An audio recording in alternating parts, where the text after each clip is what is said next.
So we are still working on a premiere date, and it's very important that the film have a big premiere in a film festival or in a major market like New York, Los Angeles, so there will be film reviews. This takes time and money, and we're working on doing this. And until the film premieres, we technically can't screen it to groups, but there is an exception. We can screen it to closed groups that are invite only. And to help us raise money, because there's a lot of groups that won't be able to pay us screening fees or pay very low fees, and we want to get this out to as many places as possible, then until the film premieres, and we're hoping that will be sometime between May and July, we are only going to be screening to groups that can pay an elevated screening fee and are closed. So for example, an association of lawyers, judges, psychologists. So not open to the community, we can't sell tickets. What about Bucknell University? What about a university? That might be a little hard. I would say the universities and everything will happen in the fall. Okay. That being said, because we're still, this works in our favor, because once we get good reviews and press, then more people will want to see it. And right now you guys are laying the groundwork, because as you can see, we still have a lot of work to do to just bringing this out there, building our list, and then building a tour and booking it. So we started early for a reason, so that way when the film launches in the community screenings, which will be in the fall, we'll have all this work already done, right? So if there's a closed group, we are asking for basically as high of a screening fee as we can get, so that way we can fund screenings for low-income groups. So we'd be asking for between $1,000 to $5,000 to screen the film, which sounds like a lot unless you're a lawyer. So we would be targeting lawyers and psychologists and judges first, and that would be in the spring. And those would be you're seeing an advanced copy of the film, kind of, before it gets out. We will be working on that. And the other thing that we wanted to, ourselves, and the other thing that I wanted to know, because what we've been noticing is that it's going to be hard, especially in the beginning, for a lot of people to actually, maybe book these films. So the idea that Noreen and I had is, if everybody can go reach out, and if you get someone who is interested in a screening to fill out the form on the website, and ideally they would fill that out, but you could fill that out with them. Don't fill out people's information that you haven't talked to. And then we will contact them, and then actually arrange the date and the time with them. And so on the notes, you can just tell us as much information as you can about, do they host films normally? Do they have a screening budget? Do they need a low cost or no cost screening? Will they charge for the room? Any of that information, and then we'll start setting up the tour. And then the other thing that, I think is important is that Noreen right now is running the ambassador program basically by herself. And we are looking for people who, in addition to being ambassadors, or also for people who have just said, look, I don't like reaching out to schools and community centers. It's too stressful. It's not my cup of tea. If they want to volunteer to help Noreen do internet research and organize Excels, so that's, Microsoft Excel or Google Sheets. So it has to be people who, know how to do internet research and use Google Excel. What we want to do is create a list of conferences that we can take the film to. And conferences, I was talking to other filmmakers, and what's great about conferences is, one, you get a lot of people in a room, you get to show your film or maybe just the trailer. But in a conference, you might book 100 screenings at once, because the people will see it and then they all have this interest in this topic and come to you. And conferences, actually, you have to ask if you can present, usually 6 months to a year in advance. So we're actually a little behind. So if anybody wants to volunteer to do internet research or to be admin, who can really stick with it and knows how to use Microsoft Excel and Google Sheets. So if you're like, I don't know how to use an Excel, and this is just putting in information and organizing it, that would be a huge help. And also, Noreen, if anyone here knows how to use MailChimp, which is an email program, we would love a volunteer that can volunteer about an hour a week just to send out emails to the ambassador group. And it'd probably be 2 half hours a week. And just to send out, Noreen would give you the email, and you'd basically go into MailChimp, cut and paste and press send, and make sure that the list is updated every once in a while. But that would be a huge, huge help to Noreen. And as always, if you're interested, please, please be very specific about the time you can give. So don't say I can give as much time as needed. It's much better to say I can give you 2 hours each week. I can give you 3 hours on Thursday.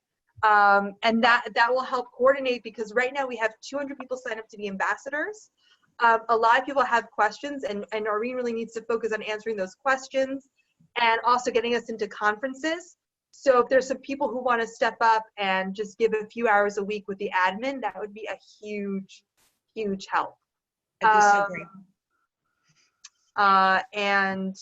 And the other thing is, like, yesterday I was talking to filmmakers in Hollywood who all have social issue docs, and Social issue docs. so docs about domestic violence, about using art as healing, things that are not commercial topics. And they've all managed to sometimes do 100 to 300 screenings in a month. So this is possible.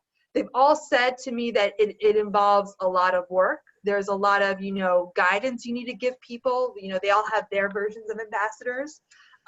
So we want to know how we can make this easier and more easier to understand, because the more ambassadors we get, the more kind of automated this has to be. So any feedback on, like, this is confusing, let's do this way, let us know. But also if there's a way that you can actually help, that also is great. So if you're like, the website is confusing, can I, give a chance at writing the copy so it's much cleaner?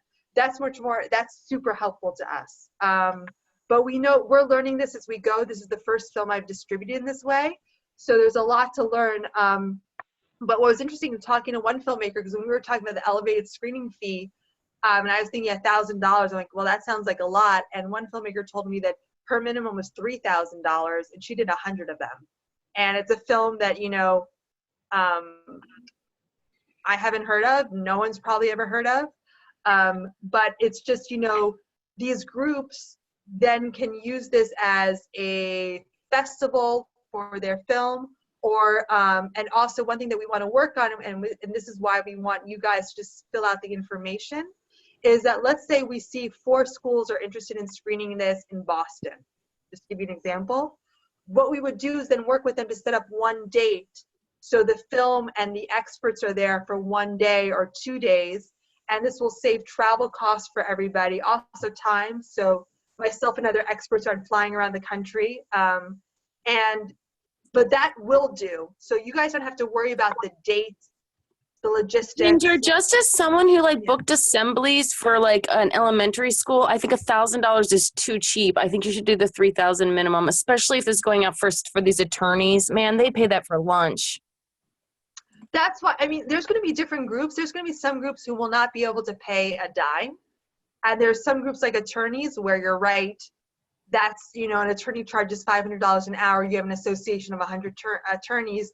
$3,000 is very low. And then we can use that to print out the curriculum packets for the schools. Because I know high schools in general, universities have budgets, professional organizations have budgets, public libraries don't, or they're very low. High schools, nothing, or they'll ask you to pay for the room. So what our model is using the people who we know have resources to help fund the ones who don't. So that way, if we go to a low-income school and they say, well, we can't even print out the curriculum packets, we can say, we'll do that for you. And, we can give your kids pizza so they'll show up. So that's kind of the model that we're working on. That's why I think these early screenings where these attorneys are going to want to see it first, you should really charge it up, because they're coming out of the gate. They're the ones who are going to want to see it for their business, and they're going to know what you're doing. Yeah, no, I agree. That's why we're talking about minimums. And I just paid $7,000 yesterday, so I'm mad. And also the other key thing too, and this is not to scare people, that if we're not asking anybody to book that or to ask for that, if they think that there's an organization that is eligible for that, let us know. If you are interested in working on those types of bookings, let us know. But that's why, the community screenings will mainly happen in the fall. And, then our commitment will be that no one gets turned away. But to do that, we're going to have to do these higher elevated screenings in the spring. And it sounds high, but talking to other filmmakers, this is very common and people pay this. And the irony is, that I learned, is that people will pay thousands of dollars to screen a film in a group, but nobody will pay $2 to download it from iTunes. As weird as that is. No, because they can write it off on their taxes. That's kind of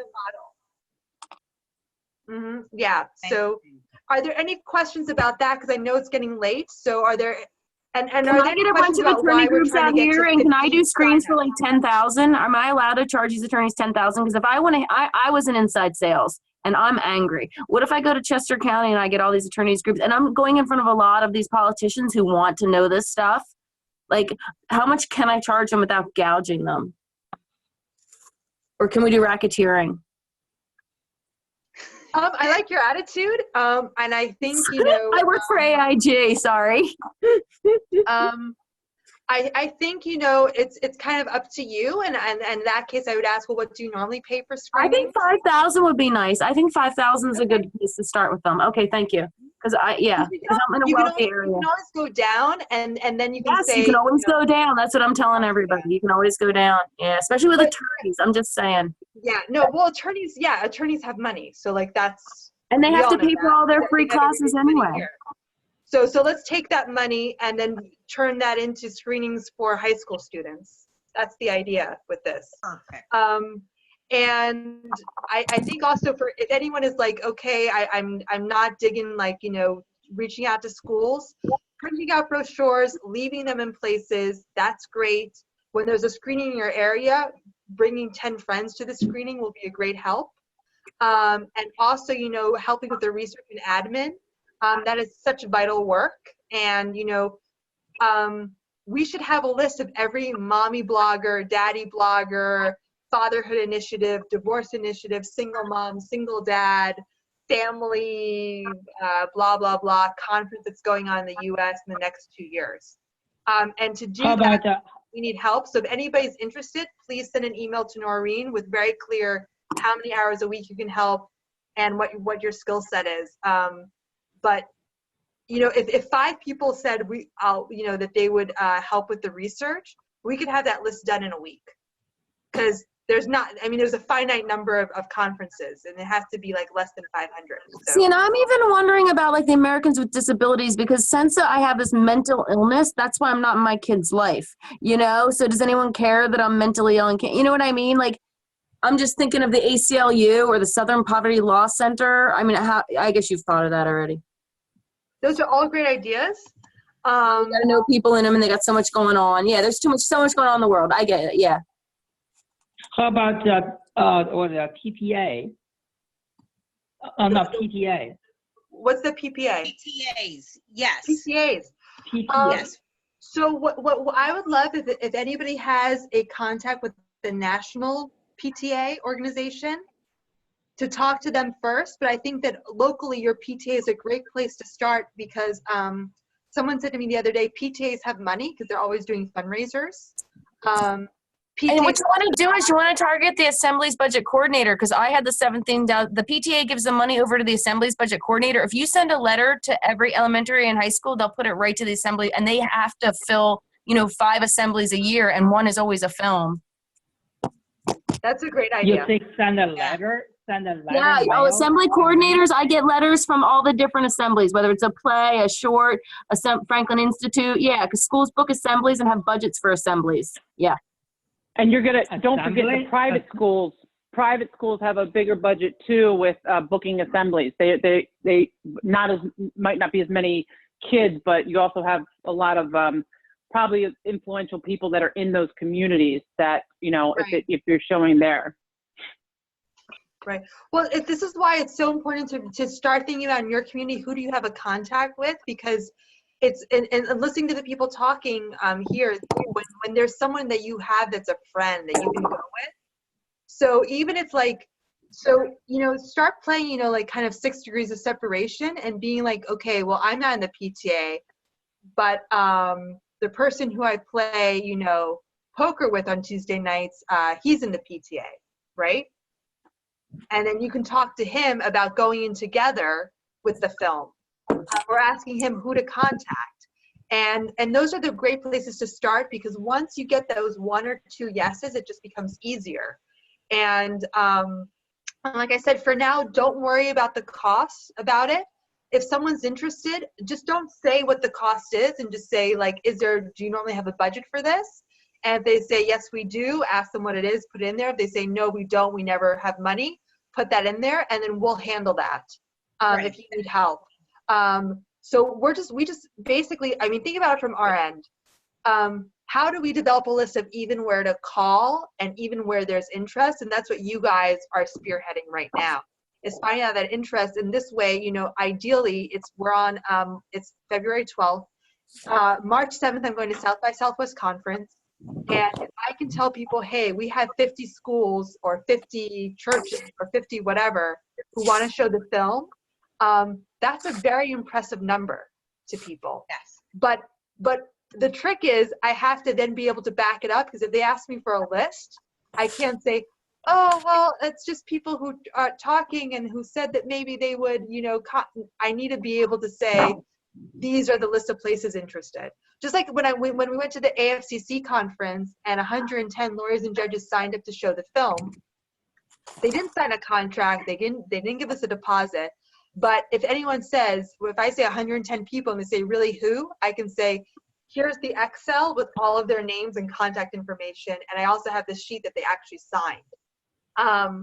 And then that list, actually, we are reaching out to them to arrange screenings. So that's where we're at right now.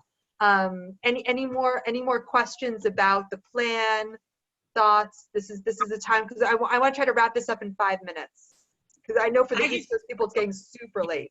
Is there any way you want to give us some of those local attorneys so that we can follow up on them? Like, I want my Chester County ones. If you've got people that signed up, I'd like to start, because I'm really reaching out to these local politicians. They're having meet and greets all over, and I'm hitting them up because, like, you know. Yeah, I mean, we're reaching out to those attorneys already. So I would say there's only 110 of them. So try to find other people. You know, what about is there a matrimonial lawyers association, a family bar association? You know, like, is there a well, I'm going to be wandering around, town looking for, I'm going to all the places for help to get, you know, the free attorneys for mentally ill people. Another thing to think of, guys, is that no matter what your political leanings are, right? Right now, there's a lot of political activity going on. And for example, has anyone here heard of restorative justice? Yeah. No. Okay.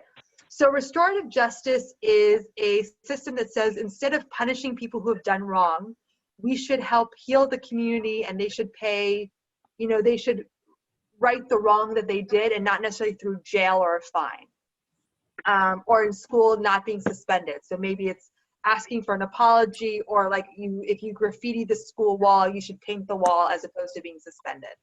There's a huge national movement. If there is a restorative justice organization in your school or in your community, that could be a great place to reach out to, because this is all about saying that the way the court system is set up is harmful to families, right? So that's another thing.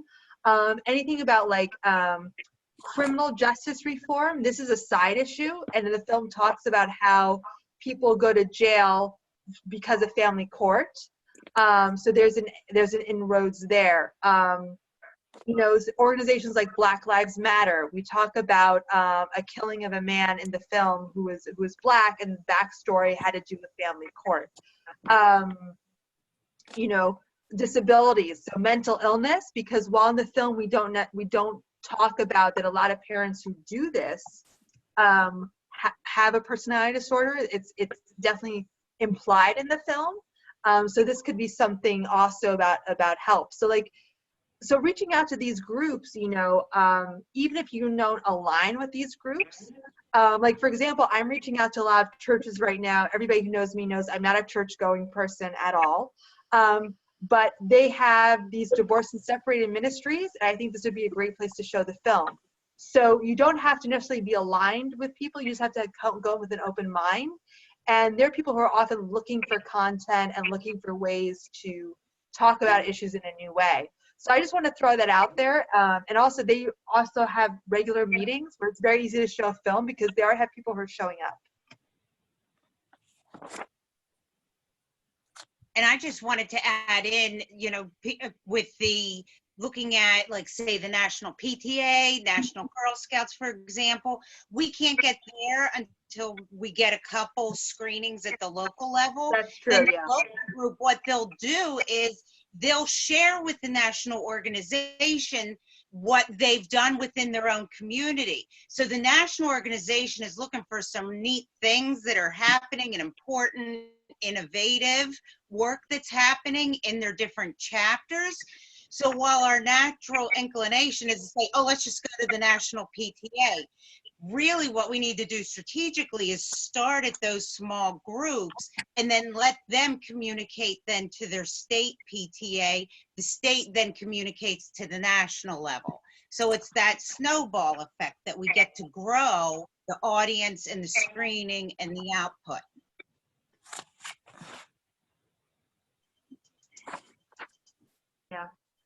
Question. Hi, James.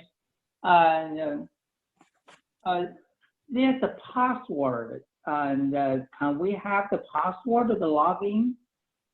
It's in your email. It's ambassador, all lowercase. Oh, okay. Thank you. Actually, I forgot. Okay. Oh, okay. Thank you. So Noreen, you know what I'm thinking? From all the emails that go out from now on, that should be in bold or highlighted in yellow. Because we've had about 5 people today ask us for the password. Yes.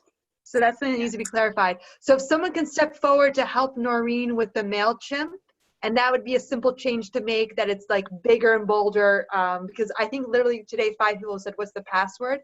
And it's on the email, so that's saying to us that we're not being clear. Right.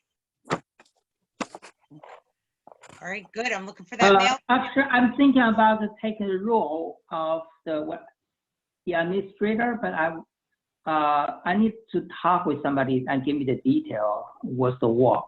Since sometimes I have to travel, so I cannot do that every week. Okay. You don't have to do it every week. It's just the office hours are only if you have a question and need help. So some people never go to office hours and some people go every week. So it's just basically it's so that people aren't calling Noreen every hour of the day, that she says, okay, I'm here for this time. And that's when she'll also answer emails during that time. So you don't have to go to every meeting. It's only if you need help. No, I said you need the people to maintain the spreadsheet, right? Yes, yes. I'm thinking about taking this. Yeah, I can do that, but I have to travel sometimes, so I may not be able to do that every week. So That's okay. Well, then just say in the email, I can do it next week, or I can do it, you know, no, actually, we all have to travel. Huh?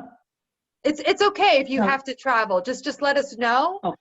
And then if you're going to travel, say, look, next week I can't do it. I have to travel. Okay. And so what's the detail of the work? So what should I do? Just maintain a spreadsheet with all these emails?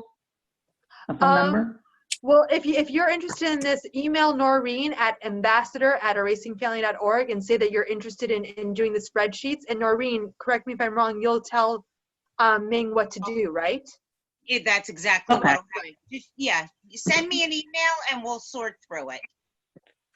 So what's the email address? Is Noreen? And send it to ambassador Okay. at erasingfamily.org. Okay. Ambassadors at erasingfamily.org. Yes, and then you and we'll continue outside of this. Okay. Okay, great.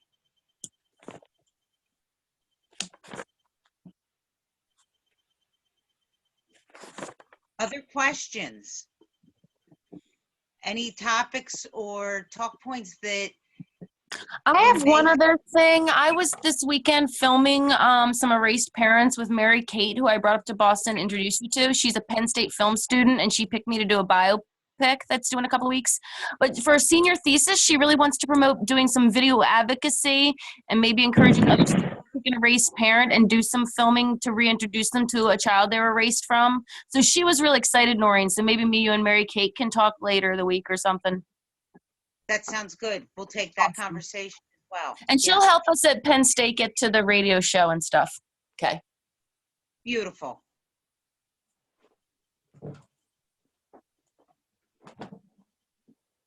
Anything else?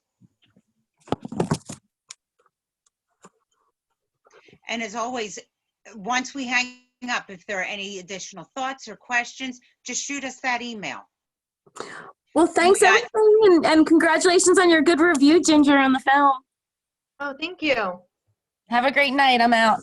See you, Noreen. Okay. Bye, guys. Thanks, everybody. Bye, Bye-bye. Chrissy. Thanks. Bye. Thank you. All right.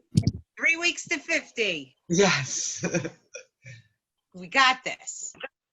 Well, good night, guys. Momentum. Good night. Yeah, and so just remember, ambassador at erasingfamily.org if you have any questions, and Noreen will answer them. Sometimes it takes a day or two, so just keep that in mind. Yes, please be patient. Not a Got problem. something going on during the day. Keep the roof over the head. Bye.